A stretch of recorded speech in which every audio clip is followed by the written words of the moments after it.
This Saturday only, Old Navy's famous flip-flops are $1. Plus, get free flip-flops when you spend $24 or more in-store or online. Saturday only at Old Navy and OldNavy.com. Valid 6/15, solid color only, limit 10 in stores, 5 online, free offer valid before noon PST.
Howdilly Doodly, neighborinos. This is the Metal Hammer of Doom, and I am your host, the mandated reporter, and frankly, I'm mortified, Mr. Mark Radledge. And tonight is the night. It's a beautiful night.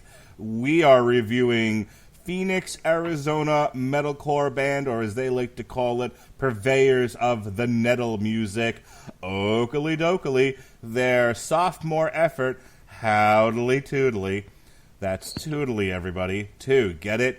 T-W-O, two, dose, the second, Twodilly. Got it? Let's move on.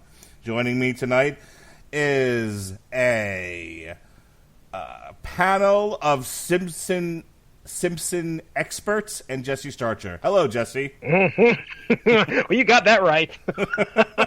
I do enjoy The Simpsons. I just, like I said on our Metal Hammer of Doom Extra, it's not something that I partake in like a good bit of our other friends here on the Rattlechen Broadcasting Network. But I can say, sir, hi diddly ho, neighbor. Hi diddly ho. Hi diddly dee. Let me ask you a question, Jesse. When you grew up in Russia, were you neighbors with Alexa's husband? No, and no. Okay, just wondering. The other person on the planet who got that joke is Simpson expert extraordinaire. He is the last word and the host of Damn You Hollywood, the Marvel Cinematic Universe review podcast, and some fucking MMA show that I got rid of because it sucked. Ladies and gentlemen, Robert Winfree, yay! All right. Hi, Robert. I immediately regret so many decisions that I made that led me to this point. Love you too, buddy. So, real quick, before we introduce our next panel member here, you wanted to be on this show. I asked you to be on this show, some combination of the two. Tell us a little bit about your love and experience with Ye Olde Simpsons. I mean, my love for The Simpsons is profound and deep and exceeds that of my affection for the vast majority of the human race. Indeed. I was a kid when The Simpsons were really hitting it big, so I watched a lot of it. When I was a small child living in Oregon, I had a neighbor that had like I believe they had the whole first season on VHS tapes because this predates DVDs. That's how old my ass is. And I remember watching the first couple of those pretty consistently, and they're not the best in the history of the show, but they are hilarious in their own right.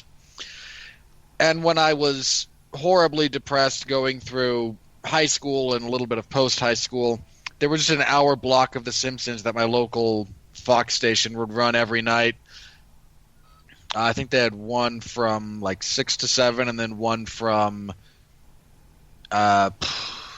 10 to 11, and I just would lay down and contemplate the horrors of life and be amused by The Simpsons for an hour or so every night as a means of staving off the existential crises I was going through.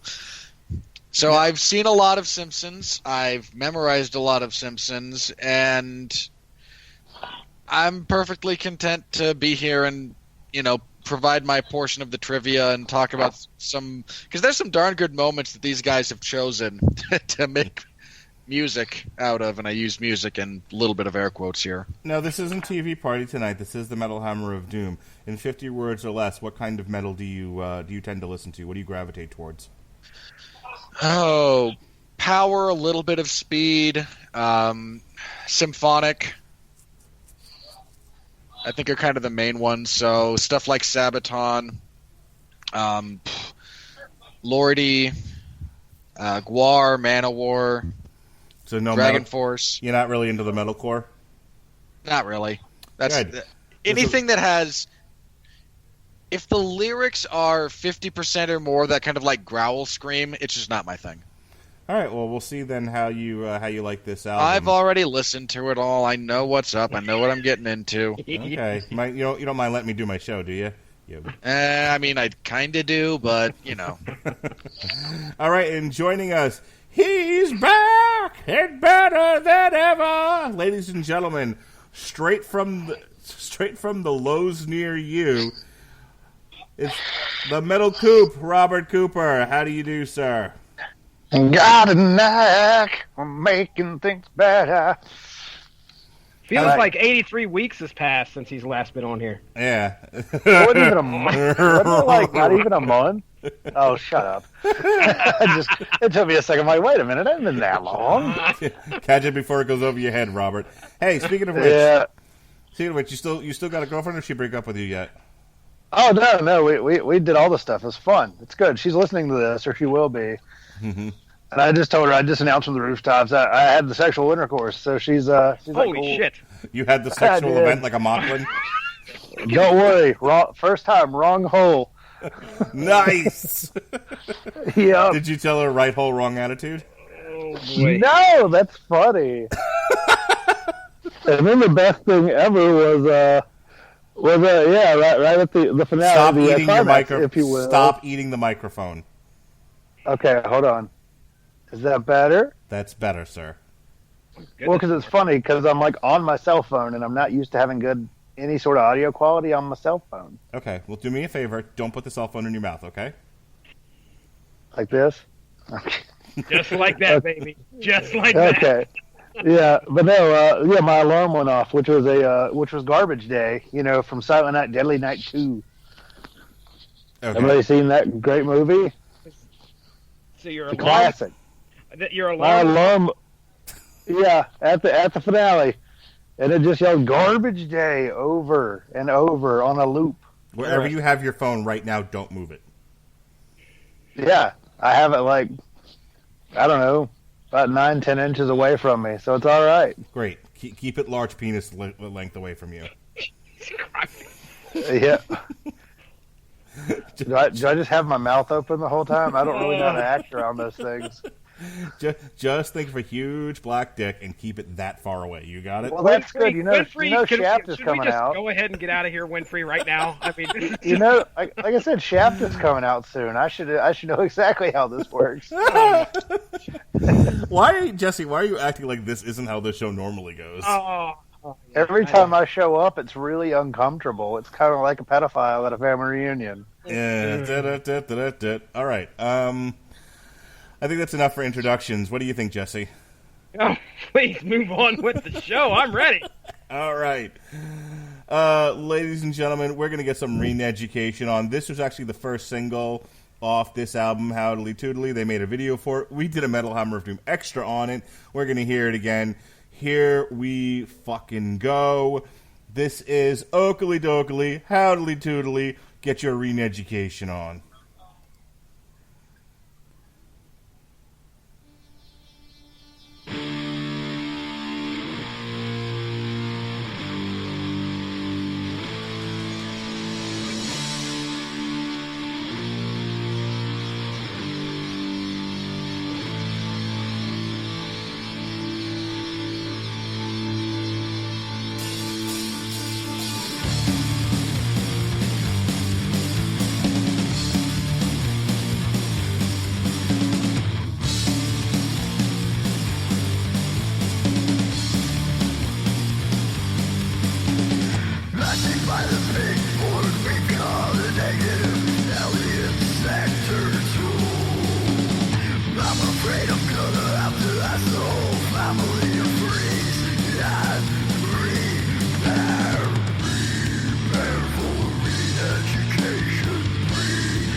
right, is everyone feeling properly re-educated? Mm-hmm. Indeed. Just relax and let the hooks do their work. Okilly Dokilly. All right, let me go over to the Winfree man first. We talked a little bit about this on the Metal Hammer of Doom, but I want all the gruesome details out of you. This was a Treehouse of Horrors, right? Go. Yes, this is from Treehouse of Horror 5. The short in question is an all-time classic. It's Time and Punishment. The premise being that Homer inadvertently creates a time machine out of his toaster, trying to repair it with plutonium. He goes back in time and then immediately recalls the words of wisdom from his father on the day of his wedding, which were, if memory serves, as follows: if you ever go back in time, don't step on anything, because even the slightest change could have dire unintended consequences. Abe Simpson, Abe Simpson, the great sage of temporal physics. Homer, of course, being Homer, does stuff. The toaster oven resets. He is transported back to the moment in time that he started the toaster. And this time when he comes up, everything seems normal except Flanders is the unquestioned Lord and Master of the universe. He says something quasi-negative. There's a big... the floor morphs into a television. Flanders shows up. Homer says, "What's that geek Flanders doing on television?" Flanders then decides that, we're going to have to re-educate the entire family. Their house apparently just lives on a flatbed truck. Like, they're just... they have Flanders is so all-powerful that his infrastructure can just upend anyone's living quarters. They all get taken to this facility. The first step in re-education is about 8 hours of smiling. There's a bunch of hooks that come down, hook into the sides of their cheek, and jack their faces up so they all have these horrible grimaces. Homer, of course, looks at the guy next to him and goes, "What are you smiling at?" However, after that's done, Ned comes back on the loudspeaker and goes, "Well, if all that smiling didn't cheer you up, I have a few other things. A glass of warm milk, a good night's sleep, and a total frontal lobotomy." Homer inevitably escapes, resets things with the toaster, and then the Treehouse of Horror episode continues. This episode actually features another of my... I have a great gag that is constantly cut for time on re-airs of this episode.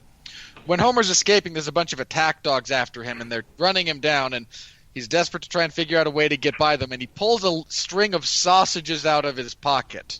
And he goes, "I know. Eating these sausages will give me the burst of energy I need to outrun these dogs." Which he proceeds to then do and outrun the dogs. Nice. So in the video, if you'll remember, Jesse, they do feature the glass of warm milk. I do. But they also... He talks about... what is it? Marijuana is the devil's lettuce. And then... another Flanders quote, yes, from a different episode. He extols the virtues of the tangy brown cider. Yep. All those were getting played through the video. I don't know if they were part of the lyrics, but yeah, it was. He actually has a mnemonic device for telling the difference between apple juice and apple cider. Oh no! I can't remember what it is off the top of my head, but Flanders has one. Of course he would. They do a exercise where they're handing power tools and garden tools to each other, and then we have the one guy, Jesse, who brings a donut to class, a glazed donut, and he won't share his weed whacker. And what does he do? What happens to him, Jesse? Well, I believe the end result, my friends, is a full frontal lobotomy. It's not good. It's not so bad. They give you the piece of brain they took out to take home in a jar. You can talk to it. Hey, little guy. Mo is lobotomized in that same episode. So here, let me. I'll kick things off, and I'll kick it over to you guys. I've listened to this whole thing now, and I have to say, this is an example of something I'm going to talk about throughout the rest of this album. Why I like it so much.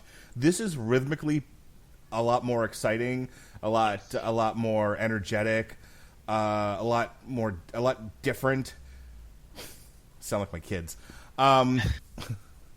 Has more differentiation than the previous effort. This one I was really enjoying, and Re-Education is a great single off of this to start it up with. And these first few songs, there's some real good ones. It gets a little towards the end, but these first couple here really kick it into high gear. What did you think of it, Jesse? Yeah, I would agree with you 100%. This is a very good representation of some better production compared to what we had on that last album. And I think that they took what they learned from the last album and just improved upon it. As we go through the album, you guys will hear that they've just done so much more, I think, with the options that they had. And granted, I mean, I think Howdilly Doodly was not supposed to go over as well as a lot of people. They became like a viral sensation after that dropped. So, I'm sure they had a little bit more money and a lot more people interested in trying to help them, especially with the production of the album. So I think it shines here. And yeah, you're right. This is a great single to start it off. I will say this before I kick it over to Cooper, that I feel like they played it very safe with the first album. Like, they rested very heavily on the gimmick of Ned Flanders, and they did not necessarily differentiate the music or do anything interesting with it. This time around, the gimmick's firmly in place, but I thought they played with the boundaries of traditional metalcore and did some really interesting, fun, headbanging stuff with this. This isn't all just them trying to fuck the snare drum into existence. Speaking of fucking snare drums, Cooper, what are your thoughts? I mean, at least they turned the mic on the snare drum and didn't leave it off and have a seizure in the cupboard again like old Lars. Yeah, I agree with you. I mean, the first album had some bangers, had some good memorable stuff, but I feel like this album really is them kind of being like, okay, well, we got the joke out. How do we become a little more serious? I mean, it's still a fucking Ned Flanders band, but I do feel like musically, and the vocals on this seem a lot. I feel that they're more differentiated than they were in the first one. By far. This isn't just straight growling through the whole thing. Yeah. Well, I mean, there's different tones of growling too. This one sounded a lot closer to what Brendan Small does with a lot of those Death Clock albums. Mm-hmm. And then you're gonna hear a little bit like in some of the other songs, like there's some stuff that I was like, oh, that sounds kind of closer to like the vocals in Ghost. There's a lot of interesting vocalizations in the album, and while I don't necessarily feel like these guys are shred masters, they do have some really interesting moments musically. Yeah, once they go kind of beyond the kind of just standard, because a lot of it just feels like some of the songs felt like kind of a standard punk fare, but at the same time, it did have the repetition that I guess that sold it. The instrumentation is more competent on this album than it was in the previous one, where I felt it was a bit one note. But Robert Winfree, what did you think of Re-Education from a purely musical point of view? Did we lose Robert? God damn. Sorry. I muted my mic so you wouldn't hear me chewing. And yeah. Sorry, my apologies. I don't disagree with anything you guys said musically. Again, the growling is not necessarily my preferred vocalization to consume as a musical medium, but I don't hate it. They've got a good kind of riff going here for. Again, not the slow down snare drum, I believe, part that just kind of that the more bassy one that plays over the actual Re-Education lyric, but yeah. The stuff that flows more over the lyrics than the chorus, I kind of dig it. Again, it's not great, it's not terribly complicated, but it doesn't need to be. It just needs to work, and it does. No, this isn't Mozart, nor does it have to be. All right, Jesse. I know. Believe me, you don't have to remind me of that. Jesse, you wanted to say something before we went on to when the comic gets here. Yeah, we had the opportunity to have an AMA. Well, we didn't. Reddit did. With Head Ned. So Head Ned had an AMA, and what I'll do here as we go through the tracks, I may not be able to jump in with a lot of Simpsons lore, but I can at least read from the internet, and that's what I'll do here. That's what you do best. It's like, I don't have any knowledge, but I know what this guy said. Exactly. I have nothing You to know what? Hey, contribute. that level of accurate reporting is sorely lacking in today's society. I, for one, thank you, Jesse. I'm just glad you're not yelling and screaming that you weren't, that, all these years of being a metal fan and you weren't allowed into a concert or something. Yeah, I can't believe it. Those motherfuckers. Okay, wait, hold on, just very briefly. Is that an actual thing or just a gag between you two at this point? We're making fun of Christian Harloff because I can't get off of that. Okay, fair enough. Continue to pile on. I don't know what a Christian Harlock is. Oh, you haven't heard the Christian Harloff story? No. All right, I'm going to play when the comic gets here, and then before I even go to Winfree, I got to tell you about what a fucking douche nozzle this guy is. All right, so here we go. This is when the comet gets here.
That is fucking badass. That might be my favorite track on here.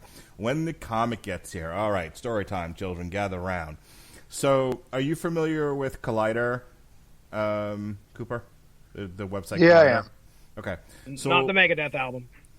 Okay, That's a super collider. We don't talk about that. Oh, right. That's correct. So one of the talking fuck knuckles that's on that show, he has his own YouTube podcast called the Jedi Council, which is a shill for Star Wars and Lucasfilm. And, good. Yeah. Bet you he loves when the fourth was with you. Yeah. So I love how that became a pun and then it became a marketing opportunity. So this fucking guy, live on one of his shows, where he gets paid by Collider to do these things, right? I guess the topic that day they were talking about Galaxy's Edge. Are you familiar with what that is? Not a clue. All right, so Disney extended their park to include an entire area dedicated to Star Wars, more than just Star Tours, and they called it Galaxy. Yeah, they called it Galaxy's Edge. There's a bar and some rides, and it's a whole deal, right? I think they have one in California, and I know they have one here in Florida. They have the Millennium Falcons there. They've built a replica of it that's life size. It's cool. If you're a Star Wars nerd, it's cool. Yeah. So they were supposed to review Galaxy's Edge on that show, and he was like, I'm gonna have a sandwich. And they were like, but for why? And then he told this story. His justification for it was, I asked ahead of time for free tickets to get into Galaxy's Edge, and seeing as we are media and we have provided coverage for Lucasfilms for all these years, that they should have been given press passes to experience Galaxy's Edge so that they can then go and talk about it. Well, not only did they not give him the press passes for it, they never even got back to him. I think somebody else on their staff was allowed, was invited in, but they never got back to him, and he got, in his own words, this isn't even me now, in his own words, he was like, I'm butthurt by it. And he went on this whole rant about how he's been, quote, busting his ass for 5 years being a Star Wars fan, that he deserved to get into Galaxy's Edge for free. Wow. That's not 5 whole years. That's not being a fan. Yeah. So this Slow clap for that guy. But that's not even the best part. So he's going on this rant about how he refuses to talk about Galaxy's Edge. He'll talk about it in 2 years when he goes and and he pays his own money after the crowding dies down. But he's not talking about it now. And so then the producer gets on the microphone. He was like, "But you are going to talk about it because that's your job. That's what we're paying you for." And he was like, "Then get somebody else to host the show because I'm not doing it." At which point they said, "Fair enough."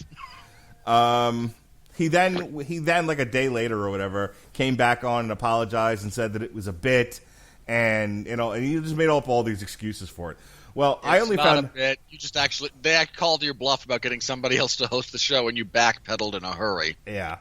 So long story short, too late. I heard about this because the first place I saw it was Red Letter Media.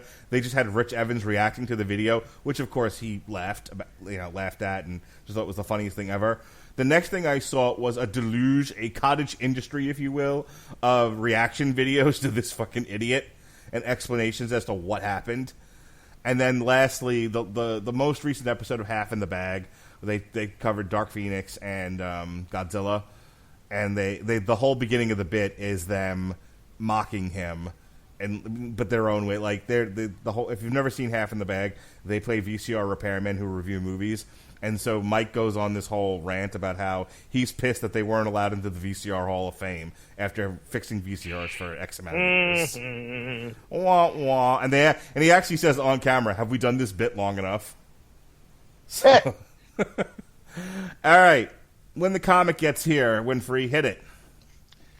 All right, the lyrics they have here largely derive from Season 6, Episode 14, Bart's Comet. This is not exactly a classic necessarily, but I always think of this episode fondly, if nothing else. Bart, while doing... This is the funniest thing. Bart pranks Principal Skinner by having a weather balloon that they try to send up just look like him with a sign that says "I'm Big Butt Skinner," with his butt being the inflated part of the balloon. To punish him, he brings Bart to help him look for comets or celestial bodies that have not been discovered. Because you get a minor prize if you find one, and you get to name it. So Bart has to wake up at 3 in the morning and go out to a promontory with Seymour Skinner, and they look for comets. Seymour stops. It's funny because Prince Skinner is very, very methodical about this. Like, okay, here's our here's our declination, here's our inclination, here's our all the appropriate terminology. Nothing. Moves it a little bit, then immediately recites only one of those numbers change, but he reiterates all of them. Nothing. And this goes on until he sees the weather balloon that's lost some of its altitude, so he can go catch it. And as he goes to catch it, Bart looks through I think he smacks the telescope. And it spins around a little bit, then he looks through it, and convenience of all conveniences, of course, finds a comet. Is able to call it in using a cell phone, names it after himself. And this comet is on a crash course for Springfield specifically. Mm-hmm. Because, of course it is. As panic begins to set in because infrastructure's failed, the government proves useless, this line features, I believe, Homer's famous line, "When will people learn democracy doesn't work?" Well, Dad, what's your plan for when the comet gets here? Don't worry, I've had this thought out for a while. They go over to the Flanders house where they actually have a fallout shelter. He bangs on the door and says, "Get out, Flanders." Flanders, being Flanders, goes, "It's okay, I foresaw this little possibility. Shelter's big enough for both our families. No deal, out." They both get in. They're clearly okay. Then there's another knock on the door later, and it's literally everyone else in the city. "Oh, hey, guys, why aren't you in your shelterinis?" "We ain't got any shelterinis." So he invites everyone in, and they can't actually close the door. So they have to send one person out to face death alone. So they start trying to figure it out via some sort of crappy meritocracy. And at the end, Homer goes, "The only thing we're not going to need in the new world? Left-handed stores. That's you, Flanders. You're out." Flanders then goes, "Well, can't argue with that logic. Alrighty then." He steps out. Right before he steps out, he gives, I can't remember if it's Rod or Todd for the life of me, but he gives one of them a shotgun. Says, now, Todd, I think it's Todd, Daddy might come back desperate to get in, and if that happens, you'll have to shoot Daddy. You understand? The kid just kind of crying, loads up the double barrel. I understand. And he goes out. They shut the door. I mean, the whole episode ends not too long after that. But Flanders is out there just singing to himself, I believe, Que Sera. And Homer decides he's not going to stay in here with a bunch of people when that brave man's out there letting them all survive at his expense. He goes out, and they all naturally, everyone then decides, you know what, screw it, I want to die too. They all go out. What actually happens to the comet is exactly what was predicted by Homer. It burns up in the layer of pollution above the city, and by the time it hits the ground, it's no bigger than the head of a chihuahua. But as it falls, it actually hits Flanders' shelter and completely obliterates it. But again, the lyrics from this come. He says, "Yeah, I'll scream." As he's closing the door and going out, he does say, "I'll scream real loud when the comet gets here, so you'll all know." You actually, I believe, in this song as well, have the line, "Now you'll have to shoot. You might have to shoot Daddy," something like that. I forget exactly, but they do paraphrase that line as well, which again is kind of classic Flanders. Go ahead. So no, that's it. Again, this is a fondly remembered episode by, again, me specifically, but it's relatively well thought of, all things considered. One of the lyrics is something about whistling and then dying or something like that. What? Any idea what that quote is? I couldn't tell you specifically off the top of my head, but as he's out there walking, he does kind of, maybe I'll try whistling to myself. That won't be creepy in an empty city. And he does whistle, and he starts humming, and again, he winds up singing. I want to say it's Que Sera Sera. Okay. That he's actually singing, and then they all go out and they join hands as they're singing as the comet's coming, and then they all see it, and they all run in panic rather than stand in solidarity because Simpsons. So this has got a badass rhythm to it. I really enjoyed this song. Jesse, what'd you think of it? Yeah, it was fun. It was a good follow-up. I was still enjoying myself. Listen, let me drop some knowledge here, all right? Top AMA question is, what happens when we eventually run out of Ned quotes? Reuse them, or do we break up and form Progressive Frink? All right, now this was the question.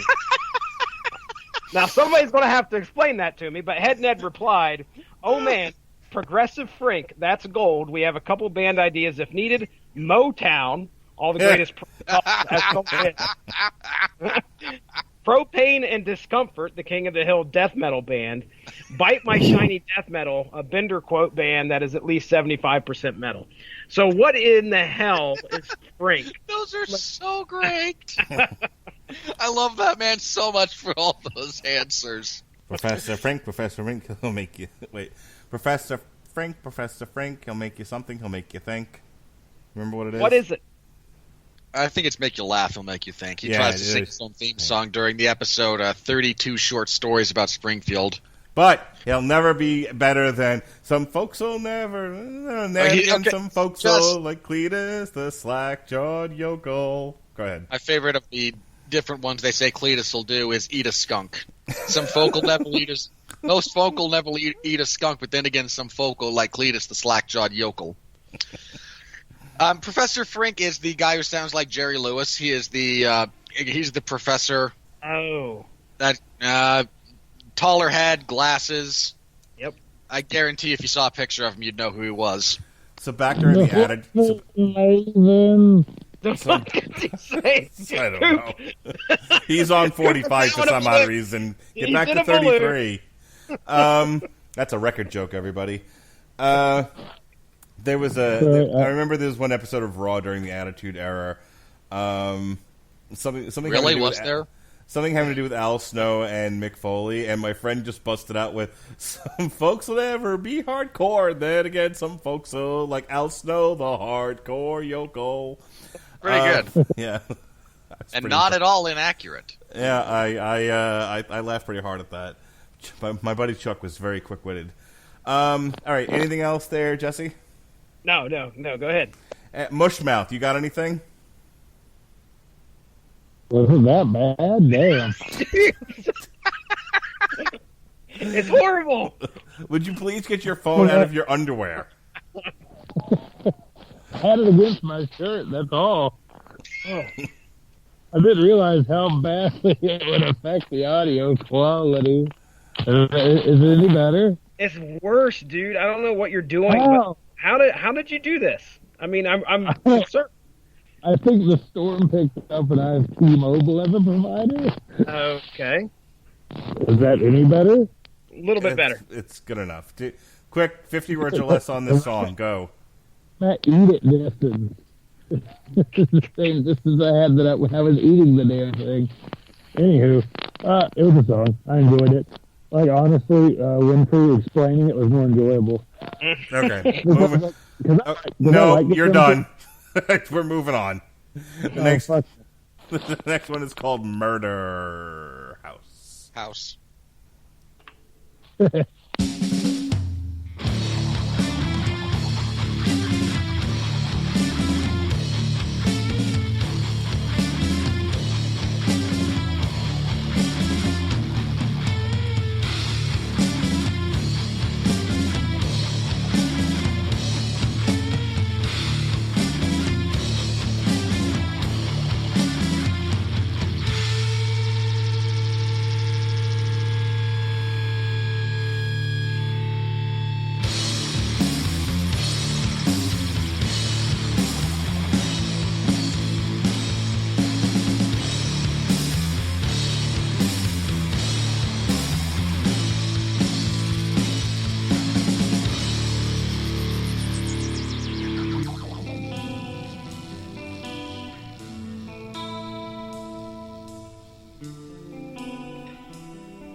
Usually not a fan of like downturned doomy metal. That's more Cooper's thing.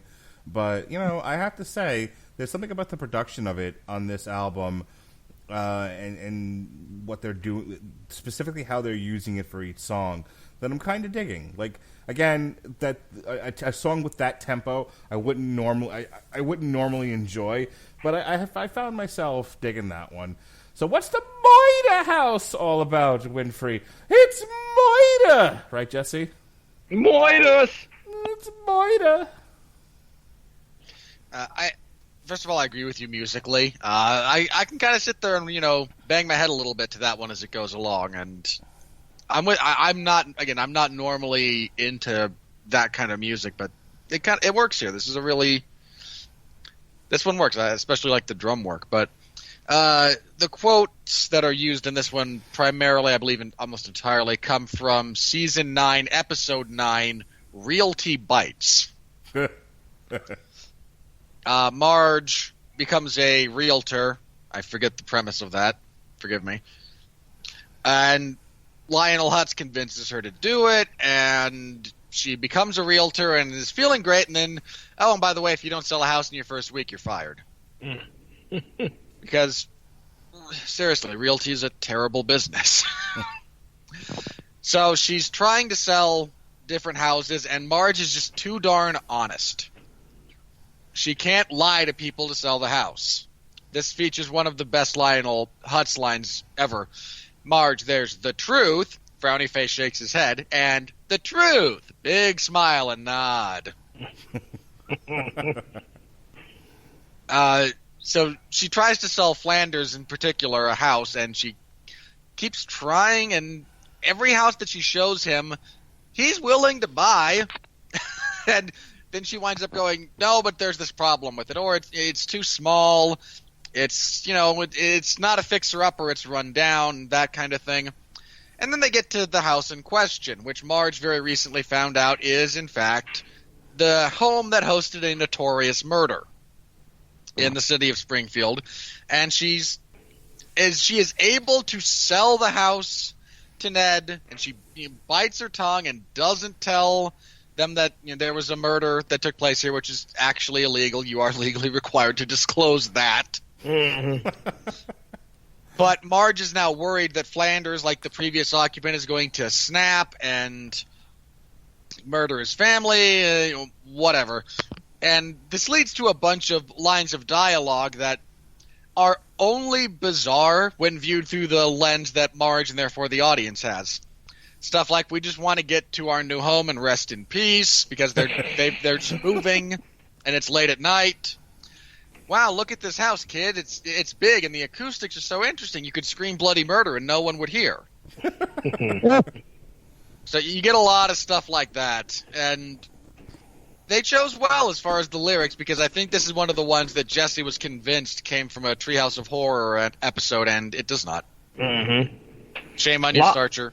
A lot of dark songs throughout this album. And I was like, it's almost like they're a metal band. Yeah. Hey, listen, I resent that remark on behalf of Glory Hammer. There's not a dark moment in that album. Look, I like Manowar too.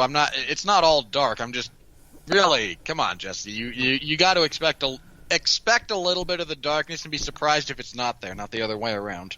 I agree. What do you got for me, Starcher? Oh, let me read you a little something here, okay? By the way, I like that song. I think that the tempo and the feel of the song fits the subject matter.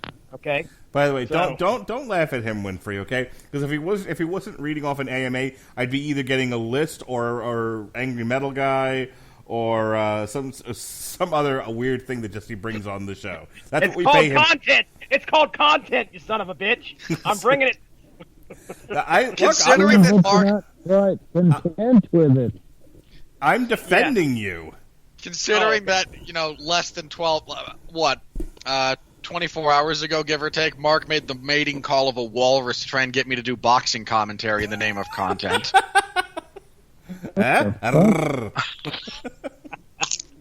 All right, Mark, we talked about the Neds on the Metal Hammer of Doom, because you ran down the list. Bedhead, Dreadhead, Ned, Dead Ned, whatever. Yep. So somebody asked them why did they come up, or how did they come up with the names for the Neds? Obviously, Head Ned is the lead singer. So Head Ned's response is, the English language only contains so many words that rhyme with Ned, so some are a stretch, but many have relevance. Thread Ned had much nicer pants. Stead Ned was originally just going to be rhythm guitar, and he put in parentheses steady rhythm. Cred Ned was very honest and credible. Dead Ned Dead Ned was the guy we killed in the music video. Bled Ned once cut his hand while drumming and bled all over the white drum heads. And for our current members, Dread Ned, believe it or not, Mark Radulich, has dreads. Bed Ned can nap pretty much anywhere, and Zed Ned was the last Ned we could come up with. Terrific. Okay, I seriously love this guy. This is the best. Robert Cooper, if you could please take the phone out of your mouth or up your ass or wherever it is you have it and speak with it about 7 inches from your face. Is this all right? Ugh. Just go Is it on. bad? It's good enough. Go. Is that any better? Yeah. Cool. I'm using the phone again. All right. Yeah, I enjoyed the doom elements in this song. It almost seemed creepy in a way, I guess, to fit with the more horror theme.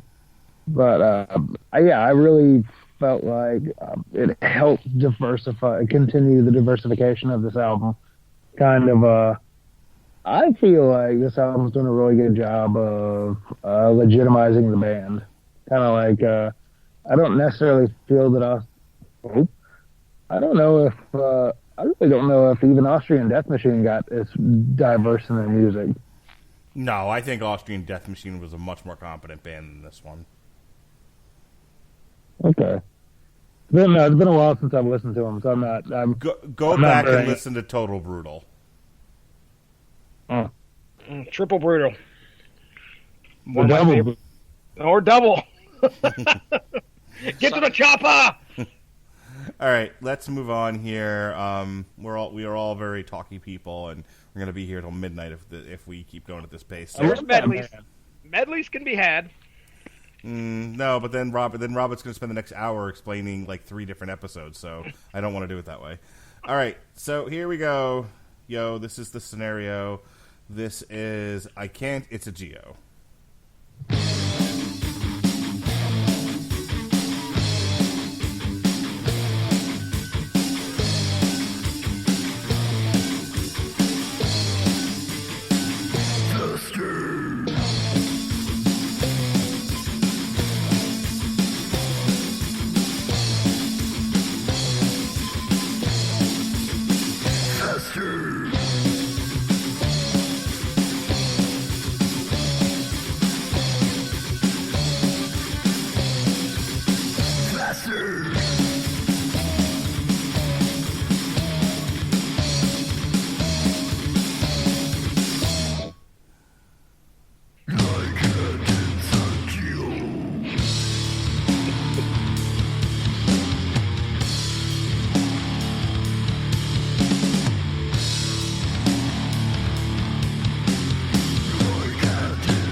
I can't. It's a Geo.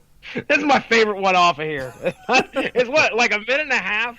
Yeah. It's so damn funny. Faster. Obey your master. All right. No. Speaking of obeying your master, go Winfree. All right. First of all, just very briefly, my first car was an '89 Geo Metro, so I sympathize entirely. I empathize completely with the 4 cylinders that will barely get to 60 miles an hour, but on its worst day is still 35 miles per gallon. I'm living my love life. The episode in question here, this is an all-time great Simpsons bit. It's from season 5, episode 16, Homer Loves Flanders. The very famous episode when the two of them become best friends. The scene in question comes when you can look at the scene on YouTube. Homer is he's at the front door of the Flanders house with a couple of golf putters, inviting them to mini golf. And Ned, and frankly all of the Flanders clan, just like, you know what, Homer, we need a break. It's nice that we're not trying to kill each other anymore, but can you go away for a weekend or something? And to escape Homer, they all pile into the Geo. They drive through the garage door. They don't even open it. They just bust through it and take off. And Homer, standing at the front door, goes, Nettie, Nettie, and starts chasing him with these putters in hand. The scene is a just straight up homage to the T-1000 chasing the car in Terminator 2 Judgment Day. Oh, nice. Homer doesn't even blink. He runs, jumps, and is able to hook one of the putters around the bumper, sticks the other one through the rear windshield, and is pulling himself up. And as he's chasing them, Maude looks at Ned and goes, faster, honey, and his response is, I can't, it's a Geo. And they're able to hit a bit of a curve, and they toss Homer off to the side, and he rolls over onto a lawn, and he kind of posts himself up, and he goes, I guess they didn't see me. What you think of the song, real quick? I liked it. This song is kind of gimmicky done right. Mm-hmm. There's a lot of faster. We're going to speed up the tempo, faster, and then finally I can't. This is clearly maximal velocity for all parts of the equation, and it's a Geo. This is probably my second favorite off of this, behind Murder House, but again, I like that it's short, it's to the point, it gets a bit of the gimmick across, and I have no real complaints about the song in that respect. Starcher My Love, Starcher My Love. Oh, well, enjoyed the song, obviously, as I said at the beginning. So somebody asked Head Ned, did you have to jump through any legal hoops to form the band? Which, yeah, that seemed like a pretty that's a really good question. And Head Ned said, we always thought it would be a possibility, but so far they haven't had to. I'm very surprised. Well, they were just on an April 7th, I believe, episode of The Simpsons. They were in the credits. The girl, oh, no kidding. I believe it's the girl who can't say dough or something like that.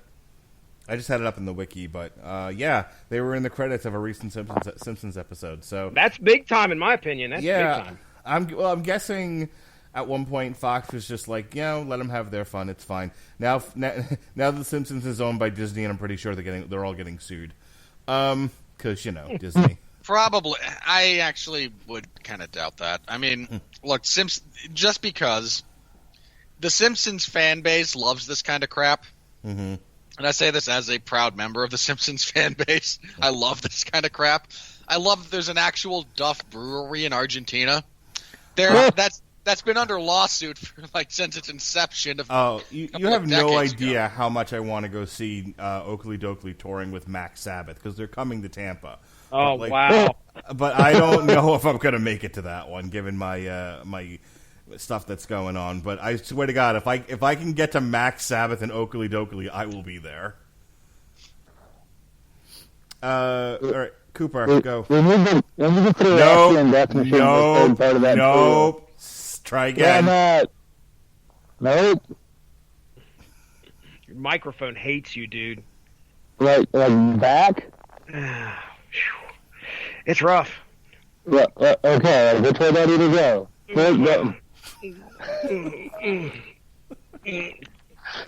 Guide him through it, Mark. Guide him through it. It doesn't help. Which way do I need to go? No, you're there fine. You go. That's it, perfect. Right there. For the love of God, stop moving. Don't move. Unfortunately, it's so erratic. It's very hard to pick one. Okay, that's good. Am I good? Please talk, dude. Okay, good. Yeah, I was just gonna say Austrian Death Machine. We'll throw that as the third member.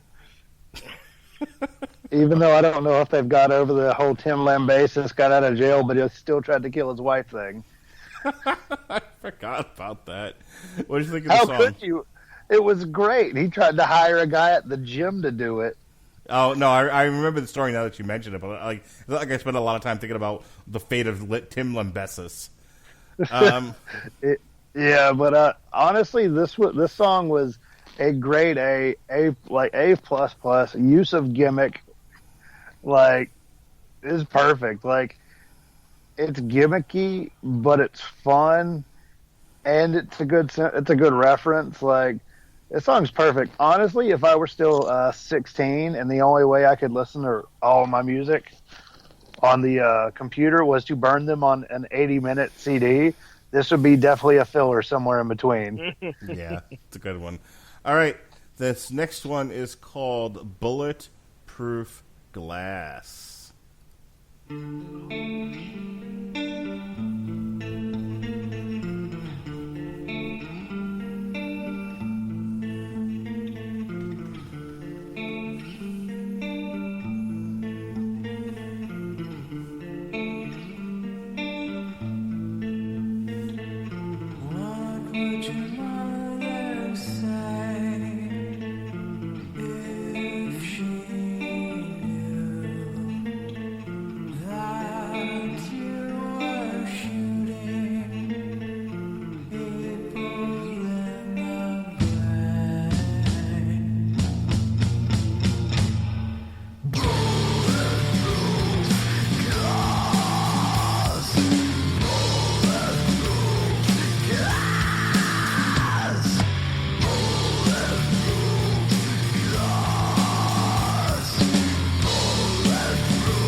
So again, slower tempo, not usually in my wheelhouse, but I dig that song.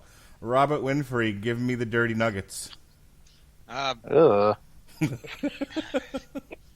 Not really a fan of this song. This one, I think, is one of the weaker ones on this album. Mm-hmm.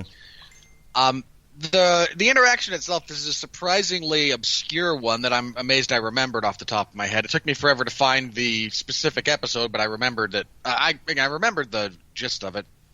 The premise of this one is Homer and Ned become a bounty hunting duo. I remember that. It's season 20, episode 1, Sex, Pies, and Idiot Scrapes. In this instance, Homer is chasing down Snake, because Homer is a bounty hunter now, and Snake's a wanted criminal. He chases him down. He actually says, "Stop, in the name of a private citizen with no connection to the law." Chases him down and tries to talk him out of killing him, because Snake has a gun and Homer has nothing. Ned shows up. Ned's also a licensed bounty hunter, because of course he is.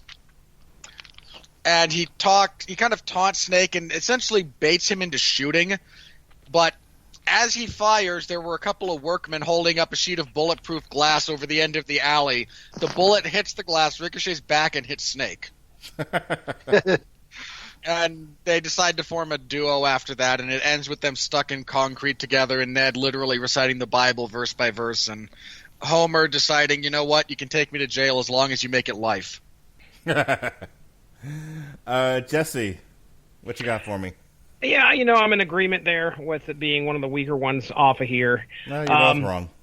Okay. Well, one of the things that I've really noticed with this album that I don't recall hearing a lot of on the last one is the synthesizer. Yeah.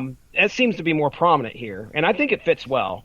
It's featured in a lot of these songs, so they did fine. So somebody asked Ned, said, "Hey, what are the chances you guys do a Christian rock record? I feel like Ned would approve." And Ned says, "We'll probably stick to Nedal as our main genre, but that could be interesting." Now, the point of that's boring. That's a boring response. The fun is in, of course, the Reddit comments, to where we have the following, as people start laying out Christian Nedal band names. And one person says, "As I lay diddly." Then we have August Burns Ned. Skill diddly illet. And then St. Paul that remains.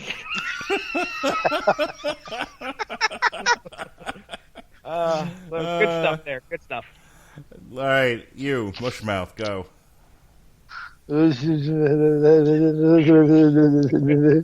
your Aussie impression is really coming along. I know. I didn't have to snort any ants to get there. Yeah, I have kind of mixed feelings on this song. I feel it was kind of ghosty in nature. Yeah. More to a discount way, but it was different, and I appreciated that. Also, yeah, I had no idea of the reference on that one. I stopped watching The Simpsons a very long time ago. As I said, leave the memories alone. Yeah. Is your girlfriend a Simpsons fan? No, not at all. Does your girlfriend even remember The Simpsons, or is she too young for that? I did kidnap her out of a daycare.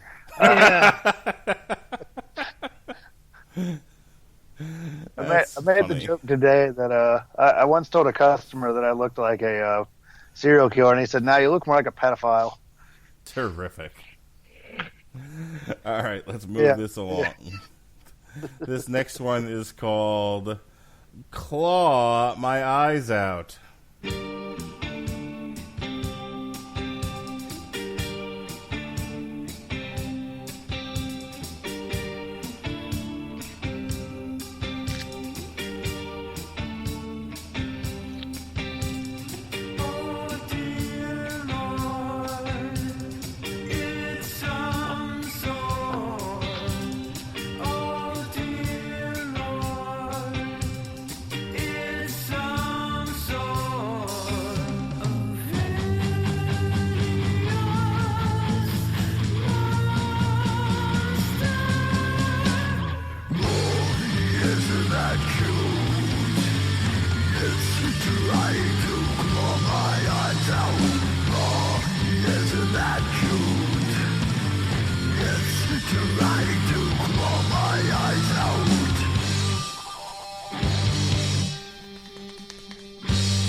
So, Robert Cooper, you were talking about like this.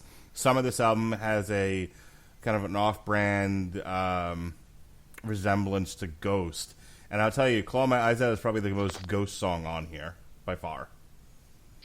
Yeah, I agree with that. I've come to notice from my time in the public, as well as the occasional partaking of the dating sites that I once did and now no longer do. Knock on wood.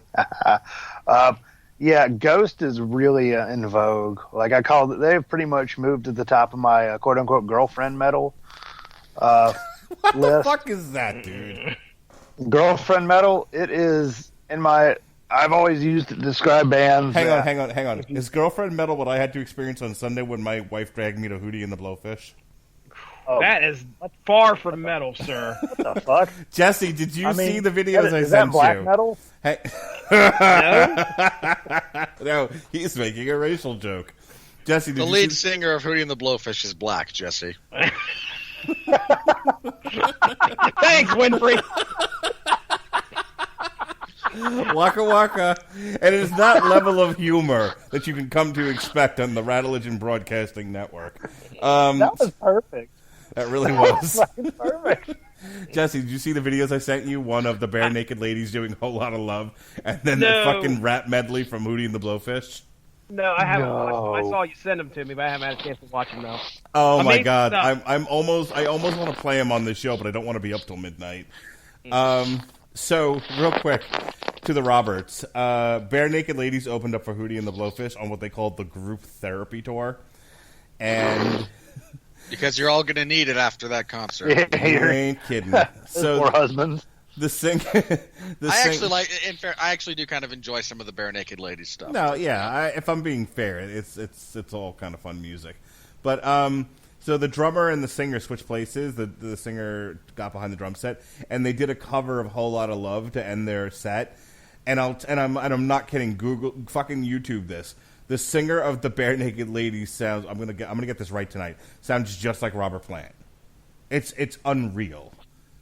Like here's this fat bald guy, kind of looks like me, running around on stage, going, "I want a whole lot of love," and it's like, holy crap! If I'd shut my eyes and forgotten where I was, I honestly thought I was listening to Led Zeppelin. They did a really awesome job with it, but I was truly, truly blown away by Hootie and the Blowfish in the middle of one of their songs, just doing a medley of Public Enemy's "Bring the Noise." Wow. Digital Underground's "Freaks of the Industry," and then there was another one, like right in the middle of one of their songs. It's like Google that shit. It's fucking unreal. All right, go ahead. I was just gonna say to explain girlfriend metal though. Yes, It's the heavy metal that you can send a girl that has no idea or care of what metal is, and it's just accessible enough to where they'll buy into it. yeah. I remember when I was in college and I tried to get laid with that shit. It didn't work very well, but but it was a method. It was definitely a method. Like kind of what I started out with, like the really soft stuff Opeth did, the really acoustic stuff, like stuff like that. That doesn't have very sharp teeth to it that you can kind of ease somebody in on. Ghost are like, they're a fantastic band, but they're very much in that vein of they're not very threatening, and they're fairly accessible in terms of just genre. So I think they're kind of in vogue at this point. I remember back in grad school, there was this one girl I wanted to bang, and I was trying to build a friendship with her, get to know her, and of course I was doing it all wrong. I was telling her about me because who gives a fuck, and should have been asking her about her. But I was trying to get her to listen to metal, so I started off with, Jesse, get this, I started off with Some Clutch from Jam Room. Because I figured, that's not threatening. This little snowflake I think will dig this. Too heavy for her. Too heavy for her. Clutch, Jam Room? Jam Room, too heavy. Okay. Yeah. Nah, I've learned just go with soft as you go with stuff that is a metal band and it's not really that metal, but Yeah, go with something that doesn't sound like in any way like metal. that's right. Just slip it in, just the tip. Right. just spread. You know what? Never mind. Robert Winfree. Oh, wait a minute. Stop myself. Claw My Eyes Out. Go. This should be the most readily recognizable of all the ones from this album, or any ones that they do that they will ever do. It's some sort of demon. Isn't that cute? It tried to claw my eyes out. Comes from the absolutely classic Simpsons Treehouse of Horror 4 short Terror at 5.5 feet, which is, of course, a riff off the classic Twilight Zone episode where William Shatner is stuck on an airplane and there's a gremlin outside taking apart the plane. Bart is stuck on the bus and there's a gremlin on the side of it tearing the bus apart, and he keeps trying to get people's attention and no one believes him and it's never there when they see it. Hilarity ensues. He's able to knock it off the side of the bus by throwing an ignited flare at it. Which is great, as groundskeeper Willie and Principal Skinner try to pull him back into the bus.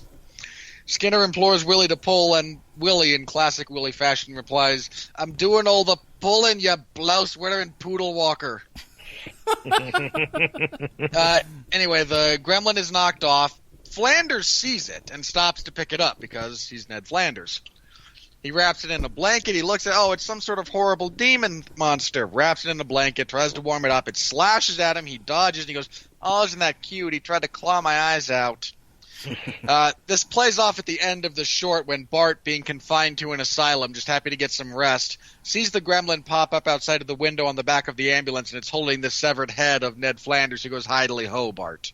All right, speaking of trying to get laid in grad school, Jesse, go. You befuddled him. Yeah, what? I don't remember that. So, I guess one of the things I'd like to point out here is that I enjoyed the song. I think this is probably one of the betters off the second half of this album here. The song lengths on the new album are definitely longer than that last album we got. We're looking at, I think the longest song on the last album I think was like 6 minutes, but the rest of them ran like 2.5. You'll see the bulk of these songs are at least, I don't know, between 3 and 4 minutes. But yeah, I like Claw My Eyes Out. I thought it was pretty decent. So what is the process of writing a Ned Flanders metal song? Do you watch The Simpsons while writing them, or just have random favorite quotes you use as a base? Head Ned says, "The first record was largely based on favorite quotes. For the second record, I actually sat down and watched the first 10 seasons of The Simpsons over the course of a month. I kept a notebook nearby to jot down any Ned quotes." Pretty simple, but effective. And this definitely goes back to my Fra Diavolo thing of sometimes you just need a gimmick and text to read from for you to put together a metal album. Yeah, perfect. Recipes, God damn it, Fra Diavolo. All right, let's move on here. This next one is called Purple Drapes.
Purple rain, Robert Winfree, purple drapes. This also comes from the previously mentioned episode, Realty Bites. As Marge is trying to sell the Flanders on this house, you hear off-screen a high-pitched squee. That turns out to be Ned Flanders. he goes, "Purple drapes! All my life I've wanted purple drapes!" And then he squeezes again. It's meant to play up. It sounds vaguely like. I mean, we're going to hear, if you follow this around, there's a similar scream he does in an episode that we're going to talk about in a couple of songs. Ned just screams like a girl. And his excited, they play it off a bit like a similar sound to the famous Psycho theme. Just as for shock value to turn around, I think it's one of the most Ned things ever, that all his life he's wanted purple drapes as though he's incapable of buying new ones for the house he currently has. All right. Jesse Starcher, Purple Drapes. Well, I love how it starts off like it's so, it's metal as balls, and then all of a sudden it's just like... It has that like Whiplash by Metallica feel, doesn't it? At least the last part. Yeah, and then you're like, I thought the song was over for a second, and of course they kind of bring it in with just some beautiful medley, and then the Purple Drapes, and then I think we obviously had to cut it off because of reasons, but at the end of the song, isn't he screaming it? Yes. Yeah, that's what I thought. But again, I dug it, even though it was one of the shorter ones. So. Hey, somebody might have to explain this one to me, but somehow got 172 points on the old AMA. So someone asks him, he says, "Did you have to salt the earth so nothing would ever grow again?" It's a fair question. What? And of course he responds with he, yeah. So is someone making a Simpsons reference? Of course they are. Oh, okay. All right then. That's all I have.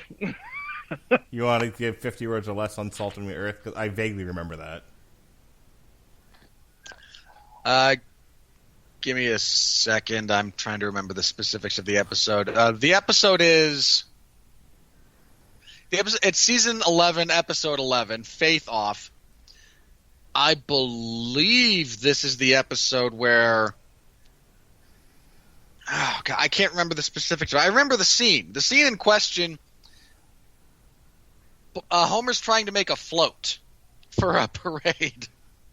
And he doesn't have enough flowers, so he steals the flowers from the garden of Ned Flanders. Ned comes out and sees him working on it. He goes, Did you have to take my flowers? Well, I wasn't going to get them anywhere else. Homer gives a flippant remark, and Ned's response is, "Oh, true enough, but did you have to salt the earth so nothing would ever grow again?" He went over, stole his flowers, then salted the flower bed. Okay. Yes. What a jerk. Speaking of salty flower beds, Robert Cooper, what'd you think? No, they said I had to plant the tulips. Sorry, I'm tickled at my own bullshit at this point. The whiplash of this song was very nice. No reference to what Mark was referencing earlier. I liked it, though. I kind of like favorite word that we've used tonight is how just any form of the word different that we can find.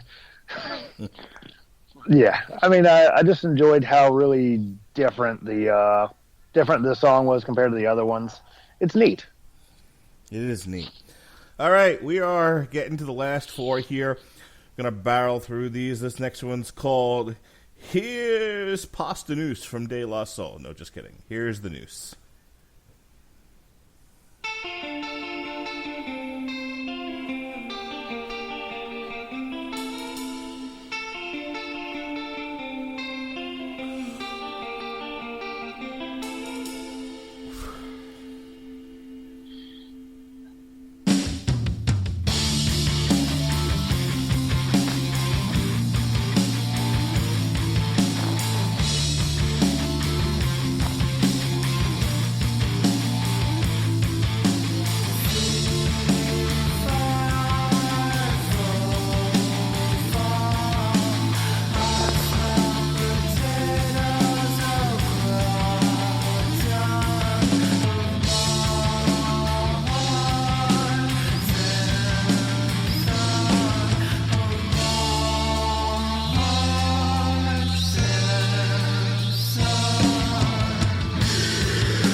the noose. This is a very layered song, right, Coop? You know, it's they definitely added some more instrumentation, some different layers. It definitely seems like it was competently and artistically produced. Not something you heard on the first album. Yeah, like really the one song that I loved off that first album, the single, White Wine Spritzer. Like when listening to it, I'm like, yeah, this is funny and it's catchy, but like every time I went back to it, it's just, I would just find like, okay, this is the joke, this is the beat, this is the synth beat this is the one synth rhythm we could come up with, and that's the song. Mm-hmm. And I feel like there's a little bit of that still prevalent in this album. Like, even though I did love Reading Education, like it is so catchy, it kind of smelt of that in a few ways. Like, it still felt like it had those vestiges of, you know, this is a good joke. I found these guys; they like the joke. We can kind of make music. It's okay. I've been harassing my family with the Reading Education line all night. Like, I told my son comes in the house from playing. He's like, I'm done playing outside. There's too many bugs out. I'm getting bitten alive. I'm coming inside. And I'm like, Jonas, come here. He's like, what? Like, I come here. I need to tell you a secret. He's like, no, I know where this is going. He's like, Dad, you're driving this into the ground. Please stop. He didn't. No, not even so much that. He just knew that he knew that whatever it was some sort of crazy thing I was going to say to him. And he was like, I don't trust you anymore. I'm not coming anywhere near you. I'm like, Jonas, get over here. I'm your father. You'll do as I say. And he kind of just mopes over. He's like, what do you want? And I grabbed him and I shook him and I'm like, are you ready for Reading Education? And he's like, what's that? And then I tried to drill my finger into his forehead. You know, I have to stop you there. Your prospectus for drilling to perform the lobotomy is just barbaric. There's really a better way to do it. Go through the nose? No, through the eye. Okay. Yeah, you gotta get the bone. Well, no, you don't want to go through the forehead, obviously. It's the strongest bone in the body. But it's my son, and I'm not really trying to damage his cranium, No. weirdo. Look. You don't actually go. You insert the metal spike, very thin. You don't go through the eye proper, but you can get kind of around it and go through the muscle. And the bone around the surface of your ocular cavity is some of the thinnest in your entire face. Okay. Just a good quick knock with the hammer. You scramble it around. You pull it out. They get a black eye for a week, and that's the only cosmetic damage. So I'm not trying to really give my son a full frontal lobotomy, right? Not yet. Look, get ahead of it, man. Don't wait until he's a teenager. Then he can fight back. Yeah, then he might be able to get away. So I actually wrote a paper on ice pick lobotomies once. That was cool. Oh man, I watched an episode of Lore. I think it's on Prime. Wait a minute. Did you say an episode of Law and Order? No, sir. But they talk. Coming up on the most recent source material, you'll get to hear Mark's rendition of Law and Order theme song. So, yeah, Dr. Walter Freeman. Oh, my goodness. So they did like a whole episode on just, he would turn lobotomies out in like 20 minutes. Nice. You can do it faster than that depending on just how sterile you want to be. I haven't seen any of these stuff on Amazon, but I've listened to all the episodes on their in podcast format. Mm-hmm. Lore's a great show. Mm-hmm. Listen to that, not this. So we were watching MasterChef, and I did the same. My daughter came in shortly after my son, and I'm like, "Come here." Now this dimwit comes right over. Okay, my son. She trusts her dad. I don't understand. My son. You will disabuse her of that notion soon.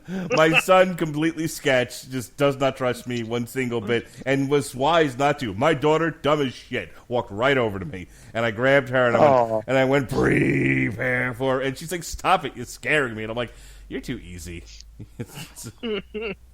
Too easy. You ever do that, Jesse? You ever grab one of your sons and just yell into their face some random quote? I leave that to you, Mark Radlich. That's how I raise my children, to be, anxious. He will be planning a trip to Ohio in the near future to grab your children by the shoulders and yell at them. I can't wait. I'm gonna hide in a corner Flanagan somewhere goes when to Caleb goes to use the Xbox. I'm just gonna spear him into the ground and go prepare for re-education. And he will cry bloody murder. Trust you me, sir. And then do a Fortnite dance just so he feels at home. The other thing I might do is I might just like run through your house in my underwear, going, "This is how I dance when I'm not wearing any pants, and I'm not gonna wear no pants." So get ready for that. Oh, God, If you are coming to my house, pants will be on, sir. That's who's unfortunately a requirement. I don't care as long as the dude's wearing pants. Okay, no, Jesse, you are now the devil because you are propagating pants, which are the devil. That's right. Oh my apologies. That's illegal with this podcast. Pants are the devil's garment. Speaking of the devil's garment, last word. Here's the news. Go. This comes from a very early episode of The Simpsons, Season 3, Episode 3, When Flanders Failed. This is the episode where Ned opens up the leftorium for the first time, fails miserably, and then Homer, in an act of generosity at the end, tells all the left-handed people of Springfield about the store, which he opened in a mall, and I think we all know how well that business model's doing at this point in time. Retail apocalypse. But the scene in question is a barbecue that he hosts, and I think the first lines from the song actually are "Fee fi fo fum, I smell potatoes au gratin a la Marge Simpson," which is a line from which is what Ned says when Marge comes up with the aforementioned dish. But he takes off the tie that he's wearing. He holds a bit of gives a bit of a speech. Says, "I held this because this is the last day of my work at the pharmacy." So for those curious, Ned was a pharmacist before he was a proprietor of left-handed memorabilia. He proceeds to, and he refers to his tie as the noose. He tosses it onto the barbecue. It immediately goes up in flames. I think he makes a joke about asbestos, but don't quote me on that. And that's all it is, but they get some pretty decent mileage out of just the phraseology they use. Ned uses in that instance. All right, Jesse, take me home, baby doll. Here's the news. Oh my goodness! So the way that this podcast is recorded, you guys didn't hear me say this next song is called "Pasta News" he's from De La Soul. Get it? Remember that? De La Soul, Pasta News. No. 3 feet high. No, I know you don't listen to black stuff, but they have been blacklisted from like whatever YouTube, fucking Spotify. You cannot find any of their albums anywhere. You can't find any De La Soul. De La Soul is, dude. Have you tried to find De La Soul on YouTube? I know 3 Feet High and Rising's not on Spotify, which is a fucking crime. But I think there's some kind of like weird rights stuff going on there where I don't know. Who would have thunk that the fucking rapping hippies from the 80s can't, would have rights issues where they can't get their music on Spotify. All right. Very strange. Go ahead. Here's the news. Who'd have thought a bunch of hippies didn't actually plan ahead in terms of what contracts are and what perpetuity means? Listen, you stoned out bunch of losers. Listen, I know you don't deal with anything having to do with the black culture, but if you had heard 3 Feet High and Rising, these guys didn't plan shit. That would be the joke I was making, Mark. I'm not a fan of Here's the Noose. Just I'll keep it short and sweet. Not a big fan of it. I'm more of a fan of the next song that's coming up. So somebody asked Head Ned, what were some other band names you guys considered when first starting? Head Ned says, thanks for the question. We actually never intended to start a band based on it. It was a running joke of imagining the worst band name for a death metal band to walk on stage.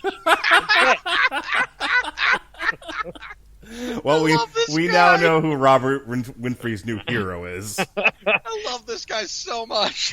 So some of the ideas that they had initially, he says, I think some of those were the Wiggliest Worms or the Blueberry Boy. Someone said Okilly Dokilly when we realized we could fit the word kill in the name twice and call it Nedal. We started to move the idea into reality. Oh my god. Very what a good. bunch of fucking trolls. I love these guys. Troll metal that isn't folk metal. I love it. All right. Robert Cooper, did you speak on Here's the News? Yeah, I enjoyed it. I thought it was really, really good, actually. Surprising to say that. Which I will say, by the way, the best name I've ever seen for a band live is Horrendous. They just pop in, "We are horrendous," and I just yelled, "I wouldn't admit that." I always thought the best name you told us about. Did they spell it with a W? Huh? Did they spell it with a W? Oh no, they just spell it. They go straight with it. Okay. They're pretty awesome too. They're really good. I still think the best name we ever talked about on here that you brought up was Goat Penis. I know. I thought John Cougar Concentration Camp was the best one. That's a good one. Yeah. Chapel, baby. Ass Chapel. Ass Chapel. Yeah, Ass Chapel. I just loved that time. It was like, "Hey, Ronnie Adams, Goat Moon, Goat Penis." It's like, why are there so many damn goat names? You know, I feel like our podcast and our podcast alone have mentioned John Cougar Concentration Camp and Ass Chapel more times than any other than the bands themselves brought up their own names or any other podcast. So if we're known for something, I'd like to be known for that. Yep. So wow. Here's our next song. This is called "Murder, Burn Diddly Murder."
Bad fucking diddly ass.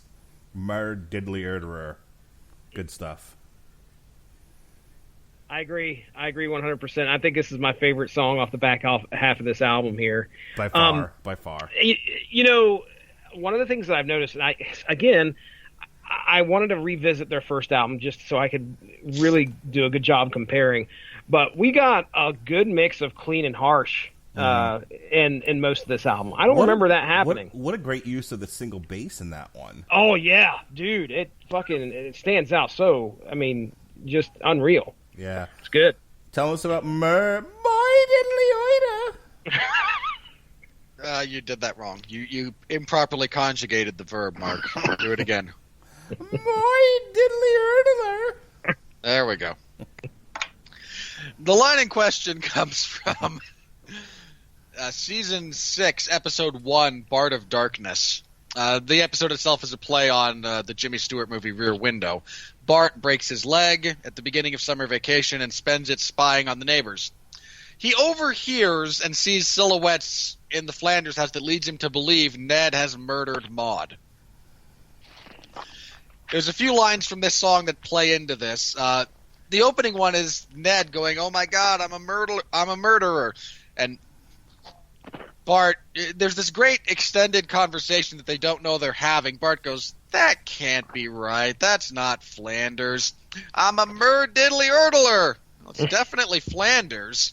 There must be some kind of reasonable explanation for this. To which the other Ned, who can't hear Bart at all, is just exclaiming extemporaneously, "I really wish there were a more rational explanation for this, but I'm a murderer."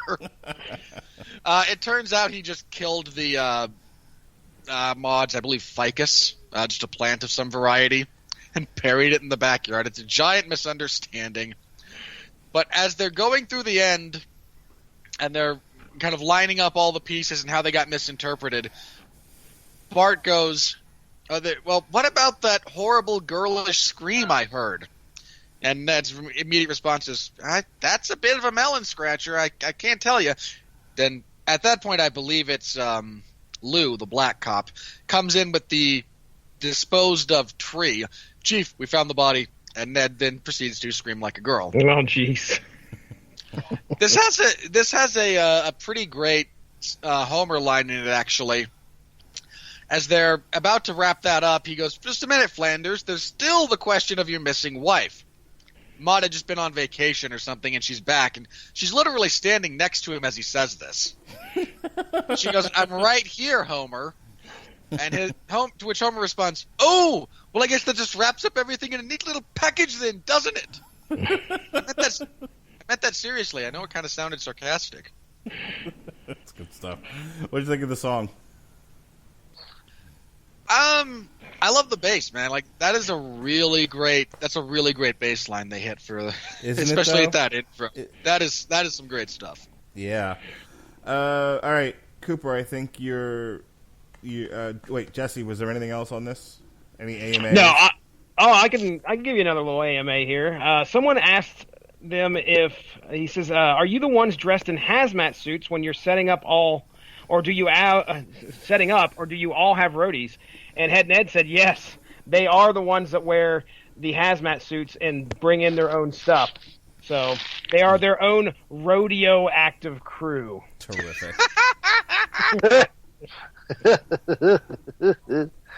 All right, Cooper. Trolls. Tell me what you thought of Diddly Oida.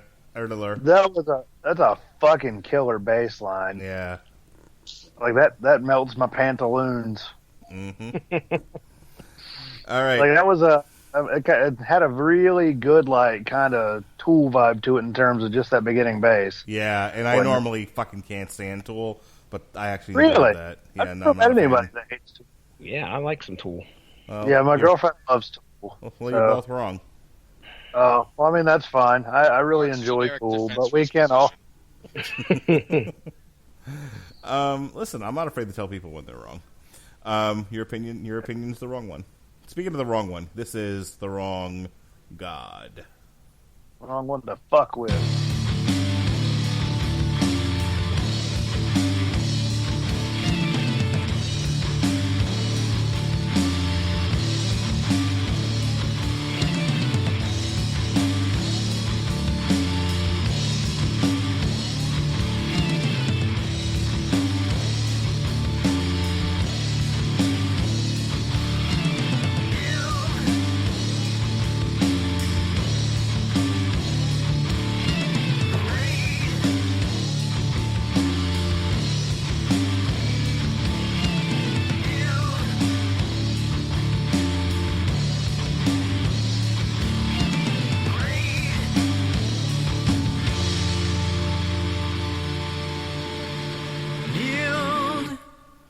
In the wrong place, prayed to the wrong God, kneeled in the wrong place, prayed to the wrong God.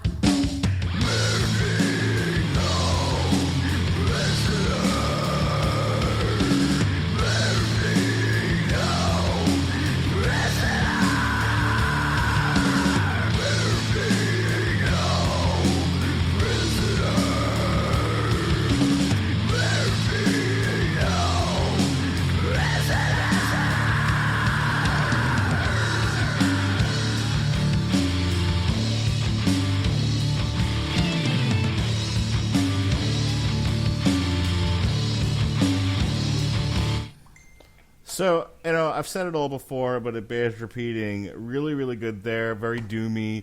Good bass. It's got that really cool bass to it. That's probably the spine of the whole thing.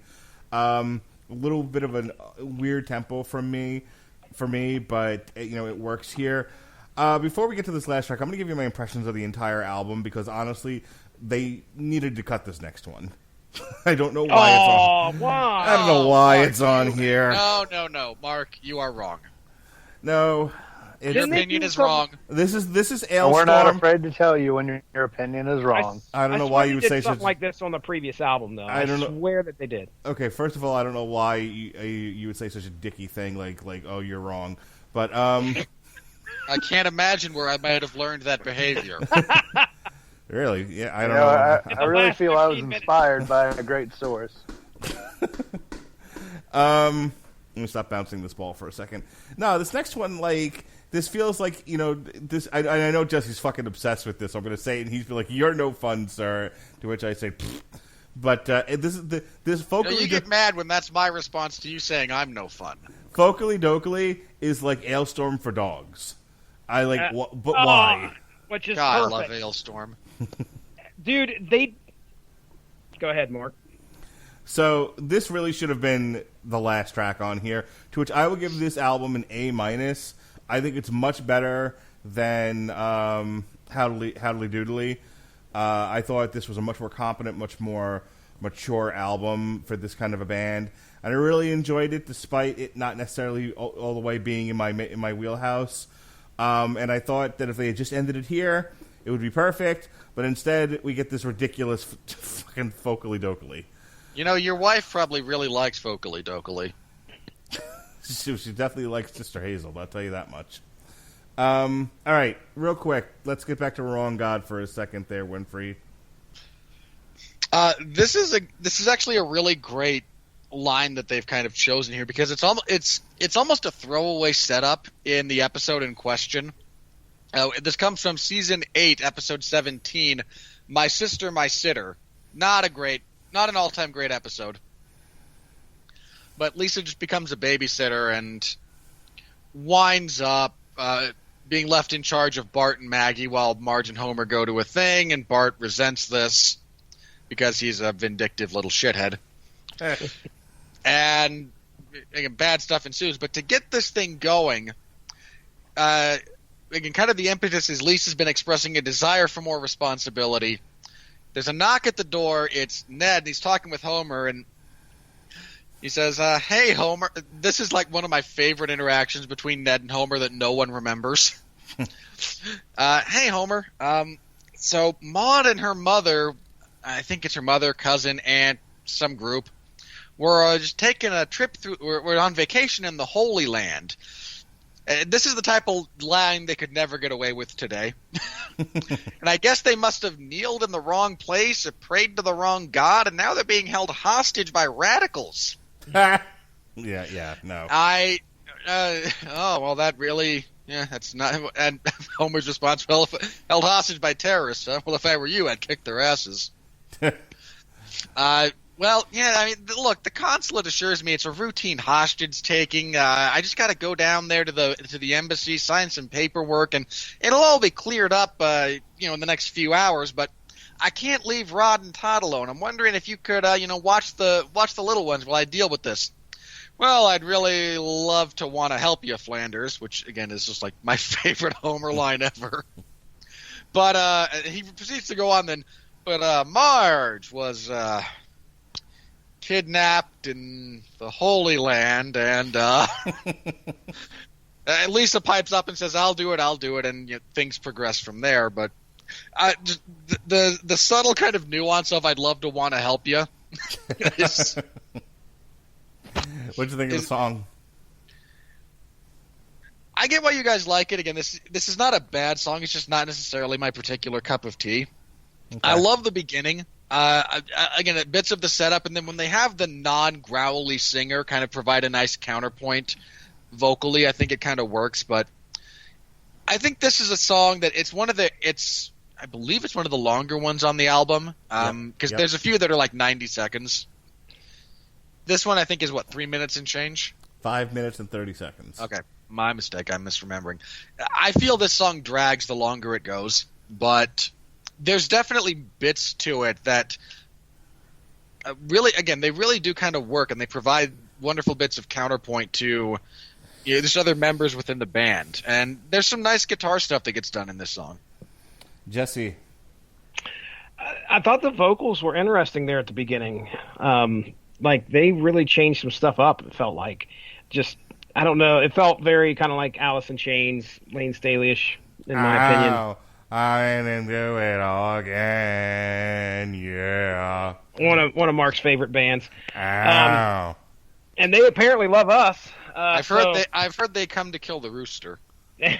No. They came to kill our podcast at one point. Yeah, they're the reason why I don't advertise this on Twitter anymore. Bunch of dicks. Indeed. But yeah, I enjoyed Wrong God. I thought it was all right. All right, Cooper, take me home, baby doll. Anything for you, baby. It was good. It was good. I really felt like the previous few tracks kind of eclipsed it, but at the same time, it was a decent finale, or at least in Mark's eyes, a finale. I mean, it was all right. I felt like the other two tracks before were a lot more substantial, but this one was good. It was good. It's good. All right, now we're going to go from the sublime to the idiotic. Here we go. This is Stupid Folkily, Stupid Dokilly. It's a fucking gimmick band, for shit's sake.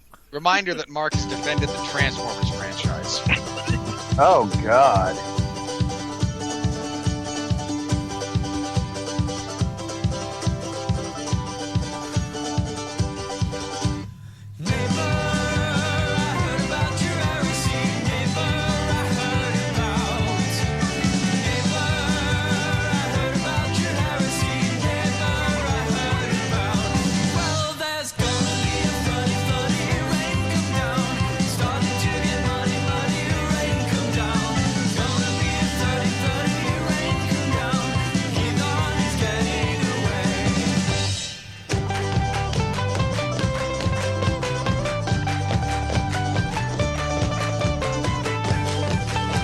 Okay, in all seriousness, if you're not slapping your knee along with that beat line, you're just more dead inside than I am. That's right. There's no hope.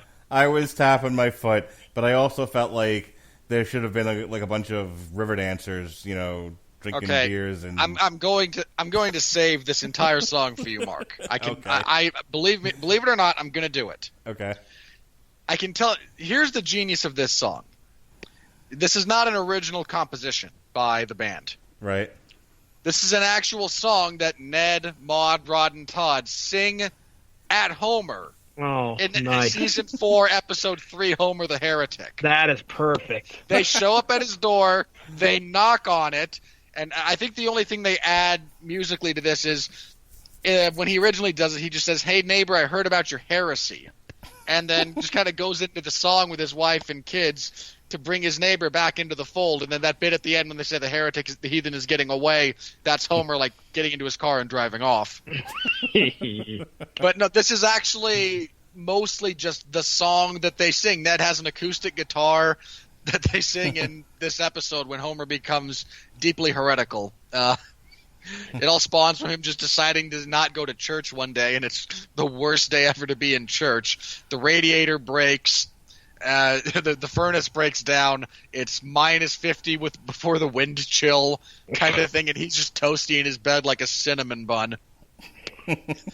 And so again, this is not an original composition by the band necessarily. This is them lifting a song that Ned Flanders actually sings from the television show. Yeah, that's great. Yeah, it's all right. Okay. Look, it only works as part of the gimmick. It really does. I'm not going to deny that, but as part of the gimmick, it's great. It's fine. Besides, Mark, you love covers. Yeah, you know what? Yeah, no kidding. All right, No such thing as a bad cover. calm down there, Starcher. I mean, it's fine. Maybe I'm being a little too harsh on it. Maybe I'm a little tired, a little cranky. I'm sorry. I've had brain fucking MRIs and CAT scans and blood draws, and they want more blood from me, people. People. It's not like you make more on a relatively consistent basis. What you need, sir, is a nice glass of warm milk. I do. And a full frontal lobotomy. I could go for one of those right now. All right, it's fine. I'm not going to be too hard on it. I mean, I don't know. I miss the days where a track like this would be like 20 minutes into, or like track 100 on the CD, things like that. Hidden tracks, that sort of thing. That's what this should have been. Well, it's a digital age, Mark. You can't have that. No, but that's one of the few things that makes me miss physical media. But speaking of physical media, Jesse, what do you got for me? All right. Last, I'll go ahead and read my last part of the AMA, and then I'll give you my final thoughts. So, of course, one of the top questions they asked Head Ned is, what is your favorite Ned episode? Ooh. And his response is Hurricane Nettie. Says, oh, yes! Oh, my. He says, I love that episode. Orgasm. Lots of great Ned moments, and my second favorite Lenny moment. When he walks up... I just got here. He says, he walks up, and Ned says, I don't even know you, but I'm sure you're a jerk. Oh, yeah, that episode features the most, one of the greatest moments in Simpsons history is Ned Flanders finally losing his mind and going off on everyone around him. Yeah, I remember that moment. Now. I remember that. Yeah, I don't even know you, but I'm sure you're a jerk. Lenny's response is, hey, I just got here. What's going on? That's not nearly as good as on everyone. But that's not nearly as good as the one guy who went off on Homer and then at the end electrocuted himself. Grimy, Frank Grimes. Yeah. No. This is better because this is everybody. Honestly, my favorite burn that Ned throws down in that entire his roast of the other Simpsons, like his one of Homer is the most cutting to everyone except Homer.